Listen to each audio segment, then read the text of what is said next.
Buat Ibu Atalia, saya mengucapkan terima kasih atas kritiknya dan merasa prihatin atas ruang kelas di Jawa Barat yang diisi oleh 43 sampai 50 orang siswa.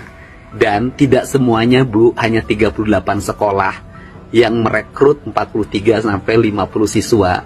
Dan itu pun kami lakukan terpaksa dibanding mereka tidak sekolah. Mereka tinggal rumahnya dekat sekolah, jadi kalau dia harus bergeser ke tempat lain yang jauh, bisa jadi mereka putus sekolah.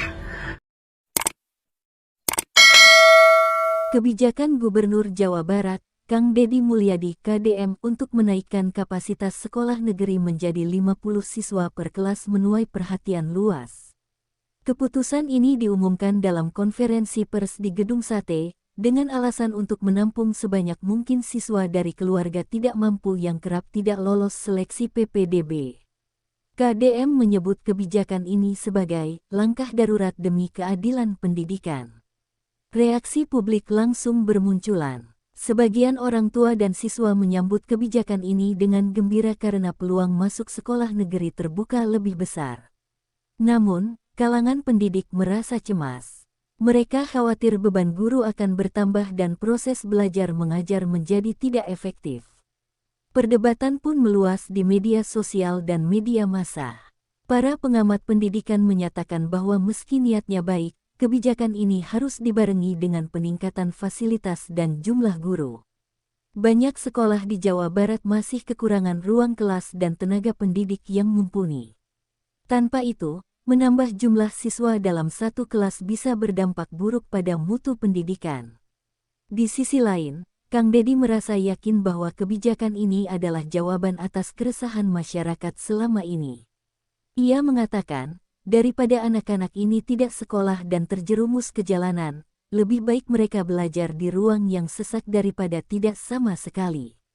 Pandangan itu cukup menyentuh kalangan masyarakat menengah ke bawah. Namun, polemik tidak berhenti sampai di situ.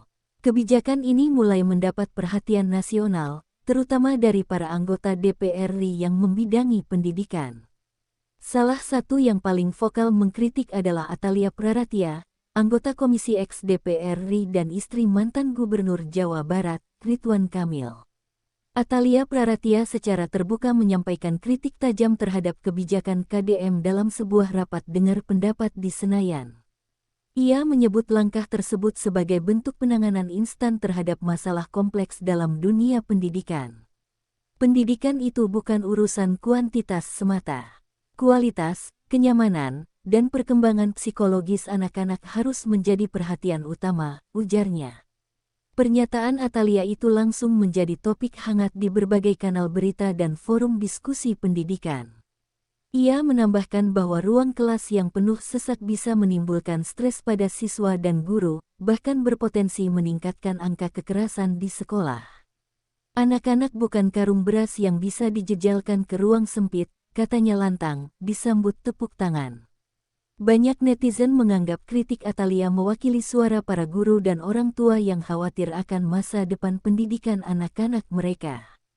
Tidak sedikit pula yang menilai bahwa kritik ini syarat muatan politis, mengingat hubungan pribadi Atalia dengan mantan gubernur dan rivalitas politik yang bisa jadi masih tersisa.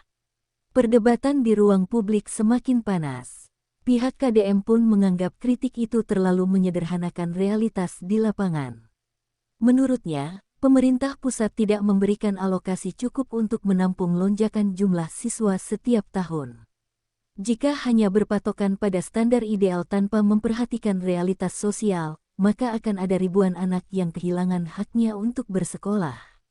Namun, tak bisa dimungkiri, kritik Atalia memperluas wacana tentang pentingnya merumuskan kebijakan pendidikan yang tidak hanya adil tapi juga berkualitas. Banyak pihak mendesak agar diskusi ini tidak berhenti pada saling sindir, tetapi menjadi momentum untuk merumuskan kebijakan yang lebih menyeluruh dan jangka panjang. Menanggapi kritik yang makin tajam, KDM menggelar jumpa pers khusus di Gedung Sate. Di hadapan para wartawan, ia menjelaskan bahwa kebijakan ini bukan pilihan utama, melainkan satu-satunya solusi yang bisa ditempuh dalam kondisi anggaran terbatas. Saya tidak punya kemewahan waktu untuk membangun. 1000 ruang kelas baru. Anak-anak ini butuh sekolah sekarang, ucapnya. KDM juga menyinggung bahwa banyak anggota legislatif di pusat hanya melihat masalah dari layar kaca, tanpa memahami kondisi nyata di lapangan. Ia mengajak para pengkritik untuk turun langsung ke desa-desa dan melihat sendiri bagaimana orang tua murid kesulitan mendaftarkan anaknya ke sekolah negeri yang terbatas kuotanya. Saya tidak anti kritik, kata KDM, tetapi kritik yang baik harus dibarengi dengan solusi. Jangan hanya menuding, bantu juga kami mencari jalan keluar. Ucapan itu sontak memancing tanggapan lanjutan dari Atalia yang menyebut bahwa tugas DPR adalah mengawasi, bukan menjalankan teknis kebijakan daerah. Reaksi KDM menuai simpati dari masyarakat akar rumput yang merasa suara mereka diwakili. Banyak warga desa yang mengunggah video dukungan di media sosial, menyebut Kang Deddy sebagai pemimpin yang berani mengambil risiko demi rakyat kecil. Namun, kritik dari kalangan pendidik tetap tak bisa diabaikan. Isu ini kemudian menarik perhatian media nasional yang mulai membuat perbandingan antara sistem pendidikan di provinsi lain dan kebijakan KDM. Perdebatan mulai meluas, tidak hanya soal kapasitas kelas, tetapi menyentuh isu lebih besar, kegagalan sistem pendidikan nasional dalam menyerap semua anak bangsa. Sebuah stasiun televisi nasional menginisiasi debat terbuka antara Gubernur Deddy Mulyadi dan Atalia Praratia. Acara itu diberi tajuk Kualitas vs Kuantitas, Masa Depan Pendidikan Kita, dan disiarkan secara langsung. Banyak yang menanti-nantikan momen ini, karena keduanya dikenal vokal dan punya basis pendukung yang kuat. Ruang debat pun penuh sesak dengan penonton dari berbagai kalangan. Dalam sesi pembuka, Atalia menekankan pentingnya standar mutu dalam pendidikan. Ia mengutip berbagai riset tentang dampak buruk overcrowded class terhadap perkembangan anak. Ia menyampaikan dengan tenang namun menusuk, bahwa kebijakan KDM mengorbankan generasi masa depan. Anak-anak bukan eksperimen kebijakan darurat, ujarnya sambil menatap tajam. KDM menjawab dengan data dan pengalaman lapangan. Ia menyampaikan kisah-kisah nyata dari pelosok Jawa Barat, di mana anak-anak terpaksa putus sekolah karena tak diterima di sekolah negeri. Kalau kita bicara kualitas, tentu semua ingin terbaik. Tapi kalau harus memilih antara tidak sekolah sama sekali dan sekolah di ruang sesak, saya pilih yang kedua, ucapnya lantang. Debat berlangsung sengit namun tetap dalam koridor kesantunan. Keduanya sama-sama mendapat aplaus di berbagai segmen, menandakan bahwa publik terbelah dalam menilai. Namun yang pasti, debat itu menjadi salah satu tayangan paling banyak ditonton minggu itu, menunjukkan betapa pendidikan telah menjadi isu besar di tengah masyarakat. Usai debat, media sosial ramai memperdebatkan siapa yang menang. Ada yang menilai KDM punya empati yang kuat, ada pula yang memuji Atalia karena membawa standar pendidikan ke ranah yang lebih strategis. Namun satu hal yang disepakati, masalah ini tak bisa diselesaikan hanya lewat debat, tapi butuh tindakan nyata dan kolaborasi. Di tengah hiruk-pikuk debat para elit, para guru dan siswa mulai merasakan dampaknya langsung. Di sebuah SMP negeri di Cianjur, guru bernama Bu Endah mengeluh karena kini harus mengajar 48 siswa dalam satu kelas. Saya tak bisa lagi mengenal anak-anak satu persatu. Kelas seperti pasar, katanya lelah. Banyak guru mengalami hal serupa, bahkan ada yang mulai jatuh sakit. Sementara itu, siswa juga merasakan suasana yang berbeda. Banyak yang mengeluhkan susahnya berkonsentrasi karena ruang kelas terlalu padat dan bising. Beberapa bahkan merasa tertekan karena tidak bisa mendapatkan perhatian dari guru. Anak-anak yang sebelumnya berprestasi mulai menurun nilainya, dan guru tak bisa memantau. Satu persatu. Di sisi lain, ada juga siswa dan orang tua yang merasa bersyukur. Bagi mereka, bisa masuk sekolah negeri saja sudah merupakan keajaiban. Seorang siswa bernama Dika mengatakan, saya bersyukur bisa sekolah, walau duduk sempit-sempitan. Ibunya, seorang buruh tani, menyebut kalau bukan karena kebijakan KDM, anaknya pasti tidak sekolah tahun ini. Fenomena ini menjadi gambaran nyata bahwa kebijakan publik selalu punya dua sisi. Satu sisi menjanjikan solusi darurat, sisi lain menimbulkan efek samping yang tak kecil. Guru-guru mulai menyuarakan keresahan lewat forum guru daerah dan organisasi profesi, menuntut adanya evaluasi kebijakan sesegera mungkin. Pemerintah provinsi mulai menerima laporan demi laporan dari berbagai sekolah. Tim dari Dinas Pendidikan pun diterjunkan untuk memantau kondisi langsung. KDM sadar, meski tujuannya mulia, pelaksanaannya harus diperbaiki. Ia pun mulai mempertimbangkan melakukan penyesuaian berdasarkan kondisi sekolah masing-masing. Tekanan kepada KDM mulai datang dari berbagai arah. Beberapa kepala daerah di Jawa Barat, terutama dari kota-kota besar seperti Bekasi dan Bandung, mulai menyampaikan keberatan. Mereka menyebut bahwa kapasitas fisik sekolah mereka sudah maksimal dan tidak bisa dipaksakan lagi. Bahkan beberapa kepala sekolah menolak kebijakan tersebut secara diam-diam. Namun, di sisi lain, sejumlah kepala desa dan tokoh masyarakat dari pelosok menyatakan dukungan penuh. Mereka menilai KDM berpihak pada rakyat kecil yang selama ini selalu tersingkir dari sistem. Kang Dedi satu-satunya pejabat yang mendengar jeritan orang kampung, ujar seorang kepala desa di Garut dalam sebuah video yang viral. Organisasi guru, seperti PGRI, mulai merilis pernyataan resmi yang mendesak adanya moratorium terhadap peningkatan kapasitas kelas tanpa penambahan fasilitas. Mereka juga meminta adanya dialog antara pemerintah provinsi dengan pemangku kepentingan pendidikan. Kebijakan ini membebani guru, mengorbankan mutu, kata Ketua PGRI Jabar. KDM pun merasa terjepit. Ia harus menyeimbangkan antara tuntutan realitas di lapangan dan tekanan dari kalangan akademisi, DPR, serta guru. Dalam rapat terbatas bersama stafnya, ia mengatakan, "Ini bukan tentang saya, ini tentang nasib ribuan anak. Tapi saya juga tak bisa membiarkan guru kita tumbang." Di tengah situasi yang semakin panas, media nasional menyoroti kondisi pendidikan di Jawa Barat sebagai cermin kegagalan sistem pendidikan nasional. Banyak yang menilai bahwa pemerintah pusat pun harus turun tangan membantu, bukan hanya mengkritik dari jauh. Komisi X DPR RI akhirnya membentuk tim khusus untuk menyelidiki langsung pelaksanaan kebijakan penambahan kapasitas sekolah di Jawa Barat. Atalia termasuk dalam tim tersebut dan ikut serta dalam kunjungan ke sejumlah sekolah di Bogor, Sumedang, dan Tasikmalaya. Di setiap kunjungan, mereka berdialog langsung dengan guru dan siswa. Hasil investigasi awal menunjukkan bahwa memang ada penurunan kualitas pembelajaran di kelas-kelas dengan siswa lebih dari 45 orang. Guru merasa kelelahan, siswa merasa terabaikan. Bahkan di beberapa sekolah, jam belajar menjadi kurang efektif karena keterbatasan sarana. Ini bukan sekadar masalah ruang, tapi juga soal kemanusiaan, ujar Atalia usai kunjungan. Tim DPR RI kemudian menggelar rapat dengar pendapat dengan Dinas Pendidikan Jawa Barat dan menyampaikan temuan-temuan tersebut. Mereka menuntut agar kebijakan ini ditinjau ulang dan disesuaikan dengan daya tampung real masing-masing sekolah. Rekomendasi tertulis pun dikirim ke Kemendikbud. KDM menerima hasil investigasi itu dengan terbuka. Ia mengakui bahwa kebijakan ini memang butuh penyesuaian.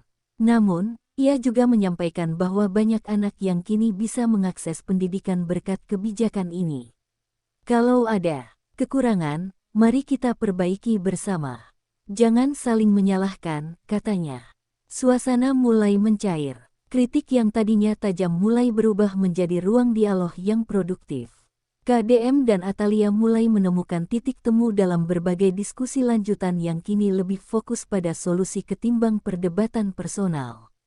Menanggapi dinamika yang kian kompleks, Kang Dedi Mulyadi mengambil langkah strategis. Ia berangkat ke Jakarta untuk bertemu Menteri Pendidikan dan Kebudayaan.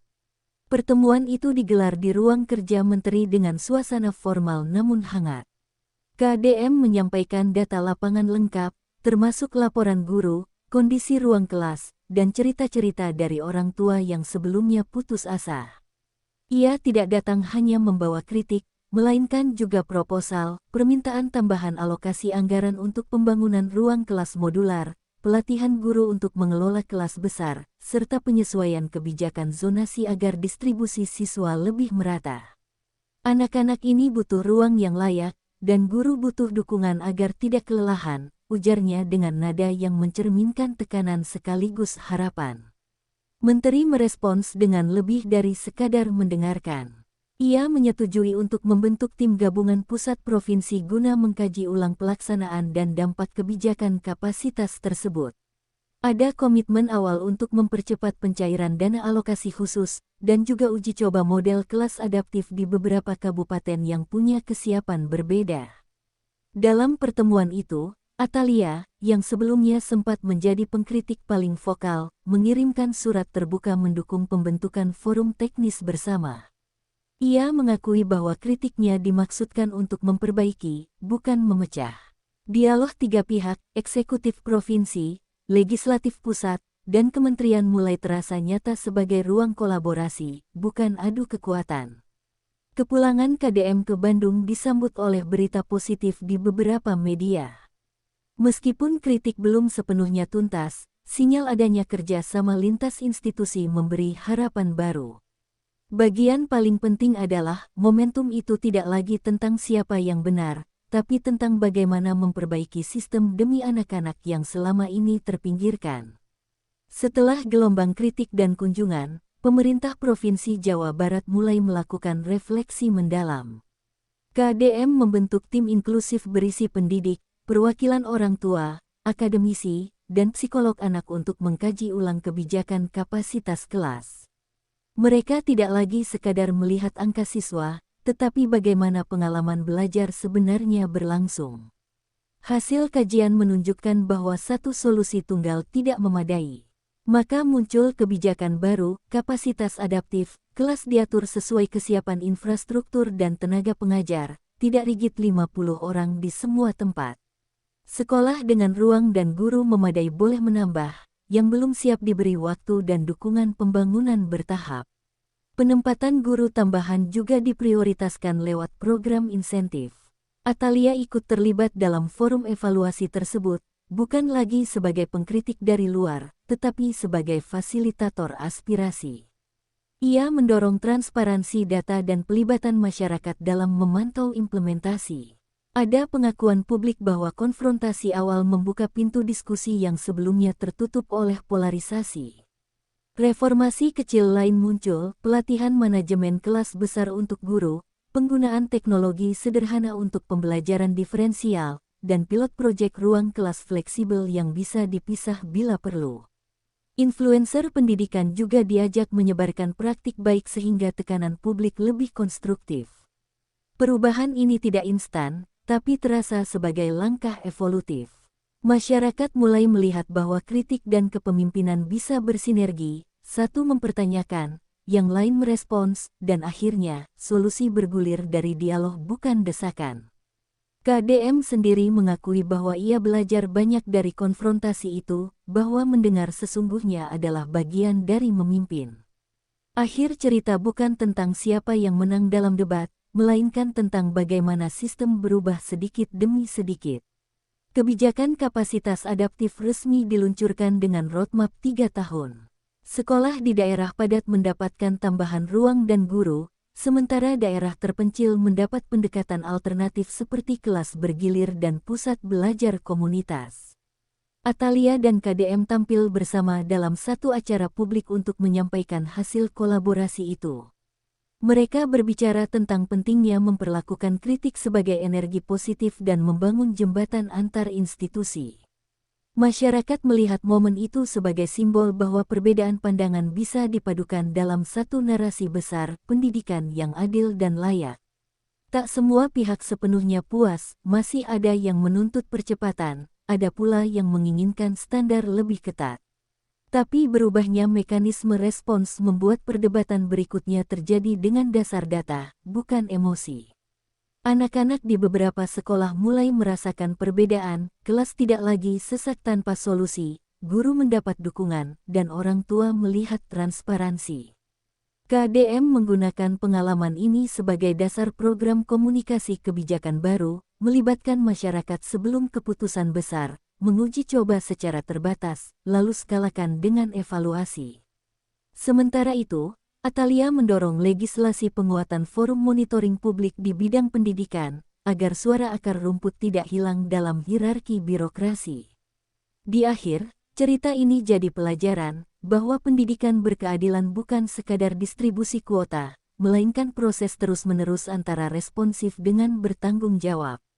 KDM dan Atalia tidak lagi di posisi lawan dalam bayangan publik, melainkan dua pihak yang pernah berseteru tapi akhirnya sadar tujuan mereka sama, mewariskan masa depan yang lebih terang bagi anak-anak Jawa Barat dan Indonesia.